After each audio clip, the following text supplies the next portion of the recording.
अस्सलाम वालेकुम दोस्तों, तुसीं वेखदे पे पावर पंजाब टीवी ते मैं तुहाडा मेज़बान मोहम्मद बिलाल। दोस्तों सब तो पहले अपने चैनल नूं करना है सबसक्राइब और नाल ही लगे बैल दे बटन दबाना है ताकि साडी हर नवीं आने वाली वीडियो तुहाडे तक बासानी पहुंचे। और दोस्तों वास्ते माशाल्लाह लाजवाब गां लैके आए हैं। साहिवाल ते वलैती क्रॉस है और पिछे भी माशाल्लाह क्रॉस बची है और हवाना माशाल्लाह बड़ा ही 4-4 लाख वाली गावां जिन्ना हवाना माशाल्लाह गां दा देखो माशाल्लाह। साहिवाल और वलैती क्रॉस है और लाल गोरा रंग है, लाजवाब माशाल्लाह थाने बिल्कुल मुठदा और पूरी गिठ दी वंड पई चेक करो। हवाना भी माशाल्लाह पूरे थब्बे दा गां कोले और नस्ल भी माड़ी नहीं दी कि कई दोस्तों ने फरमाइश पाई है कि सानू साहिवाल ते वलैती गां चाहिदी है। और देखो माशाल्लाह अज लभ गई अल्लाह की बड़ी सुथरी गां माशाल्लाह और लाजवाब है। चाचा जी ने छड्डो ते टोर के कराइए दोस्तों ने तसल्ली। मुठ मुठ सिंह है और मूँह के विचों गां पूरी है, पहला सुआ सूई है। और माशाल्लाह हवाना चेक करो और थना की वंड चेक करो। थन माशाल्लाह मोटा लग्या गां नूं और वंड पूरी है, सोहनी माशाल्लाह सुथरी वैड़ है। हवाना पूरे थब्बे का हवाना माशाल्लाह, कोई टाइम च गां नहीं दी, 2 टाइम बंदा चो सकता है, गारंटी शुदा।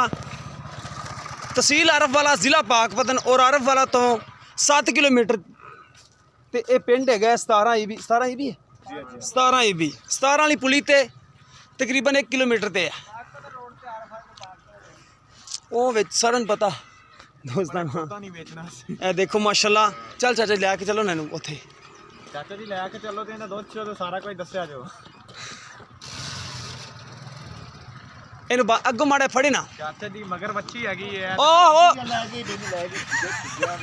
सर्दी बड़ी ए देखो माशाल्लाह बड़ी सुथरी माशाल्लाह गां है और कैमरे तो थोड़ी जी डरदी है क्योंकि घरेलू हैगी है। माल इन्होंने घरे ही रखा होया, कोई व्यापार नहीं करते। इस साइड ते आ जा।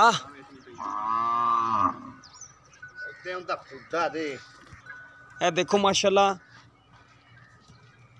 सुथरी माशाल्लाह गां हर पासों पूरी पई है। और हुण चाचे नाल सारियां गल्लां कर लेने आपां कि की इहदे मुੱਲ दे ने ते किन्ना दुੱਧ है। पिछे इसदे ए बच्ची खड़ी है क्रॉस बच्ची और आ इहदे नाड़वा नाल खड़ा है, मत्थे दे विच इहदे सफेद डब है और दुम सफेद है, बाकी लाल गोरी है भी।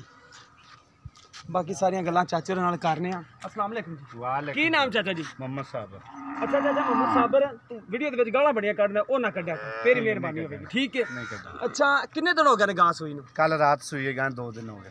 अच्छा 2 दिन हो गए ने, कल रात सूई है ते किन्ना बोला है जेड़ा चोंदे पे हो 2 टाइम दा? गां से दुध है इस टाइम पक्का 10-12 किलो है। अच्छा 10-12 किलो पक्का है। 2 टाइम कोई बंदा आके चवाई कर सकदा है? बिल्कुल जी कर। थणा दे विच कोई वादा घटा तो नहीं है किसी किस्म दा ही। ठीक हो गया। अच्छा इहदे किन्ने आपां पैसे लेने ते किन्नवा सुआ सूई? पहला सुआ सुई है 2,20,000 रुपया लेना। अच्छा 2,20,000 रुपया लेना है ते कोई तुहाडा नंबर चलदा तो दसो ना। नंबर 10,000 नंबर 10,000 दस दिओ। 0307 0307 18 25 114 18 25 114 व्हाट्सएप है कि कला कॉल है? कल्ला कॉल है, व्हाट्सएप मेरा है। ठीक व्हाट्सएप अपना दस दे। 0318 0318 61 41 233 61 41 233। ठीक हो गया। ए भाई होरां दा नंबर है ते चाचा जी रेट तो दस दिओ गां दा किहड़े आपां लैणे ने पैसे? 2,20 मुੱਲ है। 2,20,000 कोई कर लांगे प्यार मोहब्बत करोगे? कर लांगे। ठीक हो गया। लो जी चाचा जी कह रहे हैं कि प्यार मोहब्बत कर लांगे। चाचा जी भी लगदा ना कि मैं पहली बार वीडियो ते आए ने, थोड़ा जिहा डर रहा सी। ए देखो माशाल्लाह 12 किलो गां को दुध है। चाचा जी ने पता नहीं सी और मालक खुद कह रहे हैं 14, लेकिन असी तुहानूं 12 कह रहे हैं। 12 किलो बोला है गां को। बाकी लैने देने मुकद्दर ने, किसी दोस्त की आवे पसंद तो गाड़ी खरीद सकते हो। भाई होरां दा नंबर देता है, व्हाट्सएप भी और कॉल भी। साडा जिहड़ा नंबर है 0303 78 16 150 ये साडा कॉल ते व्हाट्सएप नंबर है और ईमो भी यही है। गां माशाल्लाह सुथरी है और लाजवाब है। सानूं उम्मीद है कि अज्ज वाली वीडियो दोस्तों पसंद आएगी। अगर पसंद आए वीडियो लाइक तो शेयर जरूर करा जे और इस दे नाल अपने मेज़बान मोहम्मद बिलाल ने दो इजाज़त। मिलांगे इसी तरह नवी वीडियो नाल। अल्लाह ने के बाद।